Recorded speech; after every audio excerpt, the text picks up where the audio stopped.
Béziers avant la conclusion de dimanche matin. Première réaction, premiers enseignements à l'issue d'une journée de samedi assez houleuse et agitée, avec des salles au bord de la crise de nerfs. Quel que soit le sujet, ce qui est assez surprenant sur le sujet de l'immigration, on peut le comprendre. Sur le sujet de l'économie le matin, séance à laquelle je participais, c'est plus surprenant. Pour revenir sur cette séquence consacrée à l'économie, première critique, le panel des intervenants à la tribune était quand même assez monocolore, à une personne près qui tranchait avec un avis un peu décalé. Les autres étaient toutes peu ou prou des libéraux, libéralistes, libéralisants, et sinon dans la surenchère les uns par rapport aux autres, en tout cas avec des nuances assez infimes au fond sur cette question, c'est-à-dire pas du tout du genre à remettre en question le dit libéralisme, à s'interroger sur ses fondements, sur sa portée, perspective, sur ses conséquences, sur le rôle qu'il joue dans la situation que nous connaissons, et au contraire très porté à penser que finalement tout pourrait se résoudre avec plus de libéralisme, mieux de libéralisme, et voilà tout, puisque telle est la solution. Donc on s'est retrouvé avec un débat qui ressemble un petit peu trop à ce qu'on connaît par ailleurs dans les médias, c'est-à-dire un entre-soi où tout le monde est bon an mal an d'accord à une personne près, laquelle se trouve très vite cornérisée, ce qui est regrettable. C'est d'autant plus regrettable qu'une personne du public m'a volé en quelque sorte une question que je souhaitais poser, en demandant à ces gens de tout de même s'exprimer sur le rapport entre libéralisme et économisme, sur la place prise par l'économie, qui a fait plus que sortir de son lit, puisqu'elle s'impose dans tous les domaines, absolument, et a non seulement phagocyté le politique, mais bien au-delà. Personne qui a donc posé une juste question, à laquelle il n'a pas été répondu. Il a été répondu d'une façon assez cavalière, pour ne pas dire méprisante, par Charles Gave, dont je dois dire que le fait de le voir en chair et en os et s'exprimer a quelque peu atténué l'estime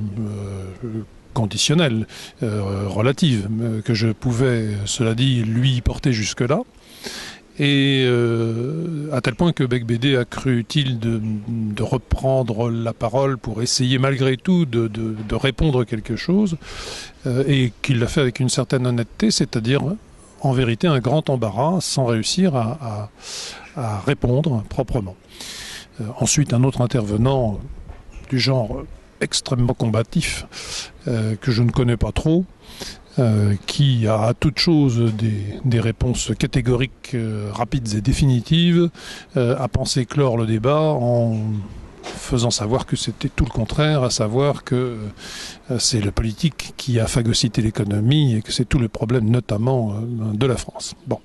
Ce à quoi j'ai entendu cette personne essayer de dire de sa place du public, vous confondez la politique et le politique. Nouvelle réflexion que j'ai trouvée tout à fait intéressante, et puis cette personne n'a pas insisté bien évidemment, et puis on en est resté là. Je n'ai pas insisté, je n'ai pas rebondi ni renvoyé encore la balle de mon côté, parce que ça partait de toute façon, même dans cette table ronde-là, ça partait dans toutes les directions, de façon très énervée, très agitée, et il n'y avait guère de possibilités, de place pour une intervention tant soit peu intéressante. Quant au résultat de la table ronde, quelles sont vos propositions concrètes, à tout prix, alors que tout est déjà préétabli, on le sait, avec la cinquantaine de points dont on va entendre parler ce matin. Quant aux propositions, alors il y a eu ici ou là une petite idée, pas inintéressante effectivement, de proposer du point de vue public Les idées proposées par les personnes de la tribune n'avaient pas un grand intérêt non plus. Certaines peuvent se discuter, peuvent être intéressantes, mais enfin, on était très très loin d'une conception d'ensemble, d'une problématisation des choses, de nature à permettre de peut-être voir une perspective autre que celle de simplement allons-y, libérons l'économie, libérons les entrepreneurs et courons après la croissance. Bon. Donc une table ronde assez décevante dans le sens où finalement elle n'a pas permis de développer un véritable débat. Et qu'elle emprunte des routes déjà très balisées, bien connues, hautement prévisibles,